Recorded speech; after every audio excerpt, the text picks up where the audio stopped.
L'homme est malade parce qu'il est mal construit.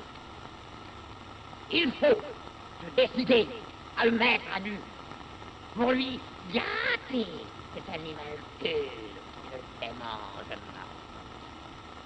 Dieu, et avec Dieu, ses organes, oui, ses organes, tous ses organes, car, suivez-moi si vous le voulez, il n'y a rien de plus inutile que l'organe. Opa, bom dia. Tá visitante aqui, mas é bom dia. E aí, minhas máquinas desejantes aí, meus corpinhos sem órgãos, minhas sínteses conectivas, juntivas e consumativas do desejo, como é que vocês estão? Aqui tá tudo bem, voltou a fazer frio. Tempo de calor, tempo de frio, Porto Alegre é uma cidade muito indecisa nesse sentido.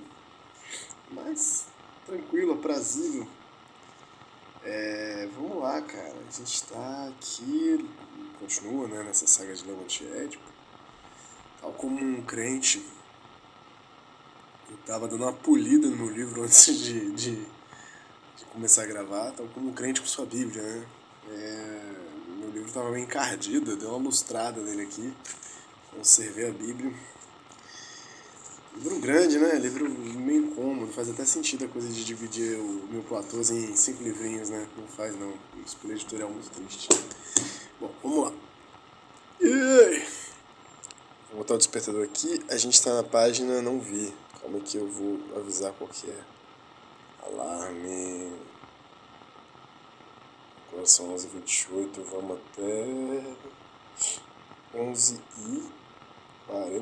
é isso, produção, isso mesmo. Show, 20 minutinhos. Aquele clássico tempo de um bom episódio de podcast, né, cara? Aquele que dá para fazer meia tarefinha, assim. Lavar uma louça demoradamente. Cara, a gente tá na página 217. Tem muitas coisas riscadas aqui, mas eu não lembro o que é, né? Mas é sobre as intensidades, né? Estamos nessa ainda. Vou ler correndo aqui tudo isso que está sublinhado e chega no 217. Vou começar do... Aqui a questão, lá no começo, aqui a questão. Na terceira linha aqui da página 217. É que a questão é menos a da abundância ou da raridade, da fonte ou do esgotamento, mesmo esgotarem o fluxo, do que a do codificável e do não codificável. O fluxo germinal é tal que dá no mesmo dizer que tudo passaria ou escorreria com ele, ou ao contrário, que tudo seria bloqueado. Para que fluxos sejam codificáveis, é preciso que sua energia se deixe quantificar e qualificar, é preciso que extrações de fluxo se façam em relações com o desligamento de cadeia. É preciso que algo passe, mas também que algo seja bloqueado, e que algo bloqueie ou faça passar. Ora, isso só é possível no sistema em extensão que torna as pessoas discerníveis, e que faça dos signos um uso determinado, que faça das sínteses juntivas um uso exclusivo e das sínteses conectivas um uso conjugal, ou seja, esse segundo tempo da síntese do inconsciente, né? Vou desacelerando um pouquinho aqui pra gente começar a ler com mais calma o que não foi lindo ainda. O que não foi lindo ainda. É bem este o sentido da proibição do incesto, concebida como instauração de um sistema físico em extensão. Devemos, em cada caso, buscar o que passa no fluxo de intensidade, o que não passa, o que faz passar ou impede de passar, segundo o caráter patrilateral ou matrilateral dos casamentos, segundo o caráter matrilinear ou patrilinear das linhagens, segundo o regime geral das filiações extensas e das alianças laterais. Voltemos ao casamento preferencial Dogon, tal como Griolho o analisa. O que está bloqueado é a relação com a tia, como substituta da mãe, sob a forma de parente para brincar. O que passa é a relação com a filha da tia, como substituta da tia, como primeiro incesto possível permitido. O que bloqueia, o que faz passar, é o tio uterino. Essas são as disposições ali no casamento, né? E essa cartografia que eles fazem do o que passa, o que não passa e o que faz passar ou impede de passar. Né? A partir desse exemplo, eles continuam de onde a gente não tinha lido ainda. Né? O que passa comporta, para compensar o que é bloqueado, uma verdadeira mais-valia de código que reverte em favor do tio quando ele faz passar. ao passo que ele sofre uma espécie de menos-valia quando bloqueia. É o caso dos roubos rituais feitos pelos sobrinhos na casa do tio, mas também, como diz Grioli, do aumento e frutificação dos bens do tio quando o mais velho dos sobrinhos vem morar com ele. Então fica algo meio complicado aqui, né? Começou a misturar tudo, porque tem essa coisa de uma certa mais-valia de código, né? Porque sempre é aquém e além o fluxo com relação aos códigos, né? Então o que passa dessas intensidades, dos fluxos de intensidade, comporta, para compensar o que é bloqueado, uma verdadeira mais-valia de código, né? Que reverte em favor do tio quando ele faz passar, ao passo que ele sofre uma espécie de menos-valia quando bloqueia. Quando o tio libera esse fluxo de intensidade, recebe uma mais-valia de código e uma espécie de menos-valia quando bloqueia. É o caso dos roubos rituais feitos pelos sobrinhos na casa do tio, mas também, como diz Grioli, do aumento e frutificação dos bens do tio quando o mais velho dos sobrinhos vem morar com ele. Então são esses dois exemplos aí, né? Uma menos-valia, do roubos rituais feitos pelos sobrinhos na casa do tio, mas também, como diz Grioli, do aumento e frutificação dos bens do tio quando o mais velho dos sobrinhos vem morar com ele. Então, mais-valia de código, a partir se libera ou se bloqueia, né? Acho que essa é a hipótese deles, mas ficou muito confuso o que isso quer dizer nas vivências e experiências dos griolos, né? Mas, desculpa, dos griolos não, dos Dogons, mas deu mais ou menos para entender, né? O problema fundamental, qual seja o de saber a quem revertem as prestações matrimoniais em tal ou qual sistema, não pode ser resolvido independentemente da complexidade das linhas de passagem e das linhas de bloqueio, como se o que fora bloqueado ou proibido reaparecesse nas núpcias como um fantasma, reclamando o que lhe é devido. Então tem essa dimensão, né? Quase que fica em jogo, né? Não passa incólume a questão de bloquear ou dar passagem, é tudo uma relação quase que fantasmática mesmo. Nesse excesso ou nessa falta de valor que é essa gestão dos fluxos intensivos por parte do sistema extensivo, né? Acho que é isso que eu estou entendendo, assim, dos corpos, desses nomes, dessas palavras que são esses familiares, né? Em 21, nota de rodapé, que nas núpcias como um fantasma, né, Lévi-Strauss, as estruturas elementares do parentesco. Tá aí pra gente ler, hein? Tá aí, tá grande. Ó, essa situação é da página 356, senão os caras leram o livro inteiro, né? 356 já é lá na frente, não é só a introdução. Lévi-Strauss analisa casos aparentemente anormais ou paradoxais de beneficiários de prestações matrimoniais. Legal. Vamos lá um dia ler as estruturas elementares do parentesco aí, tá publicado pela UBU, né? E o meu tá pegando poeira lá. O Estruturas Elementares tá publicado pelo UBU, tô viajando. Acho que tem mais de um, né? Do Lévi-Strauss na UBU.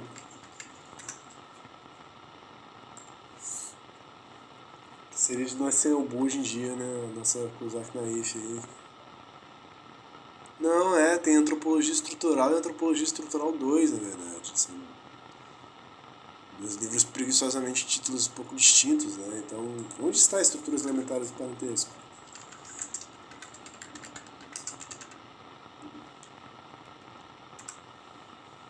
Eu nem tenho esse livro então, maluco. As Estruturas Elementares do Parentesco está publicado pela Vozes, cara. Atualmente, né? Que chique, mano.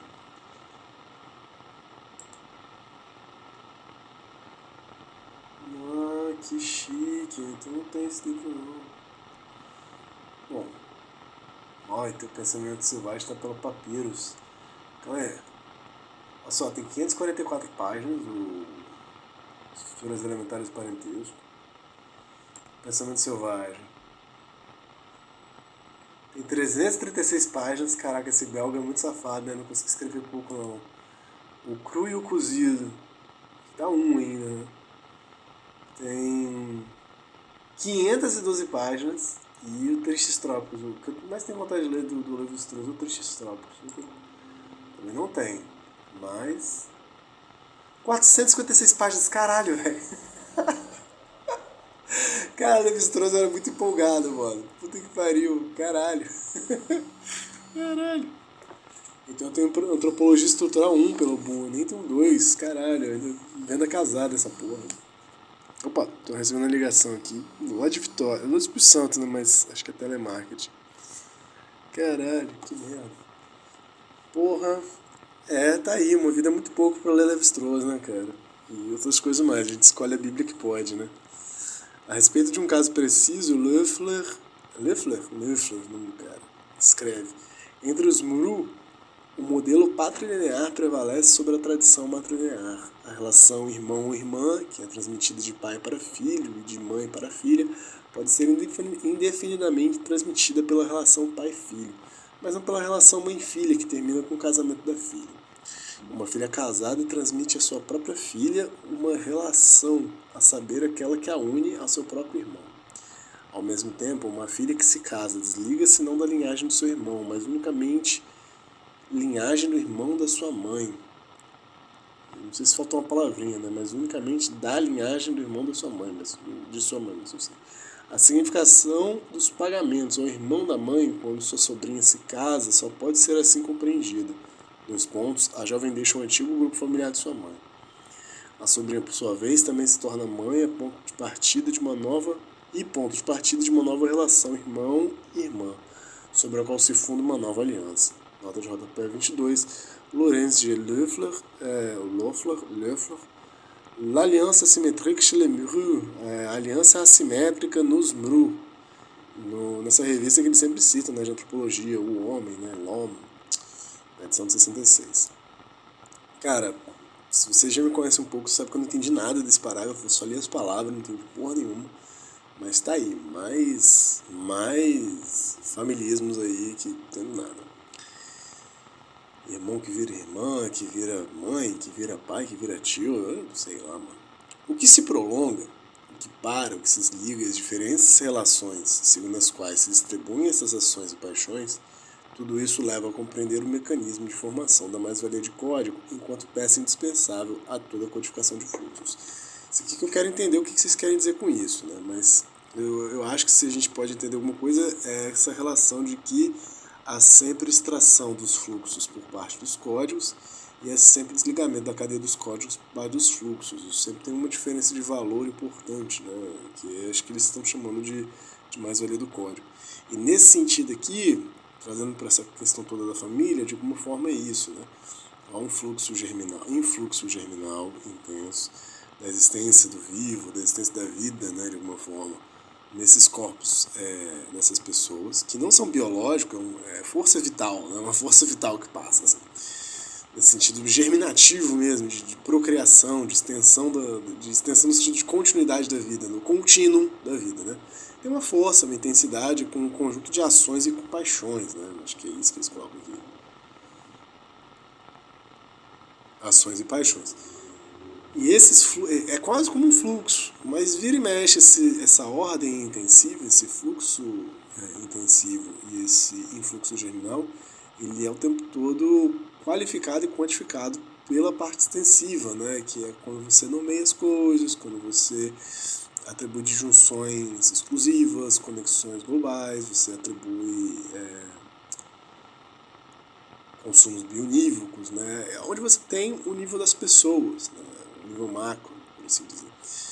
E essa passagem não acontece sem a produção de uma mais-valia, né? Essa codificação dos fluxos intensivos não acontece sem algo que os fluxos não vão dar conta de fazer sem o código e algo que o código não vai conseguir fazer exclusivamente, de maneira completa, né? Sempre algo faltante, sempre algo não débil, mas que funciona desarranjando-se, acho que nesse sentido mesmo. E que em vez de faltar algo, na verdade sempre sobra algo. Eu acho que essa é a história, né? Sempre sobra algo dos fluxos em relação aos códigos, sempre sobra algo dos códigos em relação aos fluxos, nunca se encaixa, né? É isso que, se há alguma falta no Deleuze e Guattari, essa falta é afirmativa desse excesso na relação entre os fluxos e os códigos. Então eles colocam aqui essa pergunta que eu imagino que eles vão seguir falando, né? O que se prolonga, o que para, o que se desliga, as diferentes relações segundo as quais se distribuem essas ações e paixões, Tudo isso leva a compreender o mecanismo de formação de mais-valia de código enquanto peça indispensável a toda a codificação de fluxos.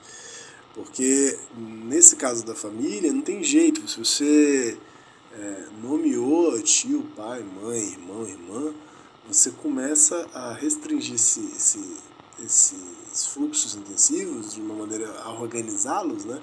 E sempre vai faltar sobre alguma coisa. Sempre fica uma dívida para cá, fica um crédito para lá, não tem jeito, né? Então, é uma operação que produz muito excedente, né? Essa operação de transformar os fluxos em códigos produz o tempo todo um excedente, né? Mesmo excedente de escassez, mesmo excedente de dívida, né? A dívida não é uma falta, a dívida é a criação de um excesso, né? De alguma coisa a mais nessa operação. É um elemento positivo, a dívida, não é um elemento faltante. Então, porque faz operar novas ações e paixões, né? Então não tem jeito. Pelo menos assim eu estou entendendo, que eu não acho uma coisa muito simples de entender, essa parte da relação dos fluxos e dos códigos. Mas vamos lá, 3.3.6, os elementos em profundidade da representação. Representante recalcado, representação recalcante, representado deslocado. Não bastasse, né, a coisa passar pelo marxianismo vulgar aí da mais-valia, agora tem que pegar a psicanálise. Vamos lá. Os meninos estavam muito inspirados escrevendo esse capítulo. Podemos assim esboçar as diversas instâncias da representação territorial nos sócios primitivos. Então, eles estão esboçando as instâncias da representação territorial no sócio primitivo. Isso é algo que eles vão dizer em todas as máquinas sociais, tá? Eles vão tentar esboçar essas instâncias da representação na máquina territorial, na máquina despótica e na máquina capitalística ou civilizada, né? Então, é o que a gente tem que ficar de olho, que isso vai se repetindo. No fundo, esse livro tem uma estrutura, né? Em primeiro lugar, o influxo germinal de intensidade condiciona toda a representação. Ele é o representante do desejo, como a gente já viu lá atrás, né? Eles já lançaram essa pedra numa sessão aqui atrás. E eu acho que é a 3.4, né? O incesto, em que sentido o incesto é impossível, já estavam falando dessa diferença de repressão, recalque, né? E o que é o representante do desejo, né? Então, não é que se acessa, né, esse influxo germinal, mas ele é o representante do desejo. Ele é o que se deseja, né? Ele é a representação daquilo que se deseja. Deseja-se o acesso, né? Quase que esse indiferenciado dos fluxos, né, de intensidade. Mas se ele é dito representante, é porque vale pelos fluxos não codificáveis, não codificados ou os descodificados. Isso é o representante do desejo. Nesse sentido, ele implica à sua maneira o limite dos sócios, o limite e o negativo de todos os sócios. Por que isso, né? Porque esses fluxos não codificáveis, ou não codificados ou descodificados, são que fogem dessa superfície de inscrição, né? E aí vale voltar na primeira sessão desse capítulo, onde eles colocam lá. Isso sou eu sendo muito didático, né? Que eu lembro desse começo. O nome da primeira sessão é Sócios Inscritor, né? E o primeiro parágrafo é o registro, em que sentido o capitalismo universal. Tem o que eles falam muito explicitamente, assim, né? Os sócios é o que inscreve, mas é isso, né? Os sócios é escritor.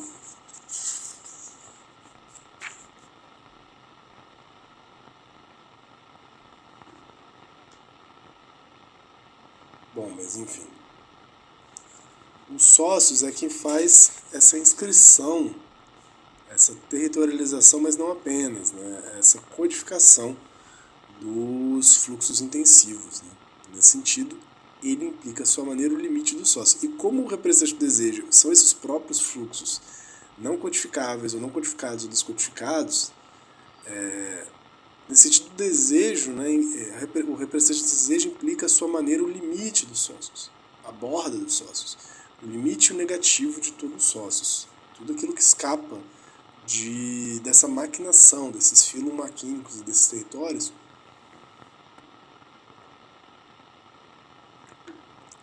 que as coletividades vão tentando compor, né? Os grupos vão tentando compor, sempre isso está fadado vai de alguma forma se haver com essa sedutora e assustadora escapada, fuga de todos os fluxos, né? A não compreensão, a descodificação que é iminente, né, aos próprios fluxos.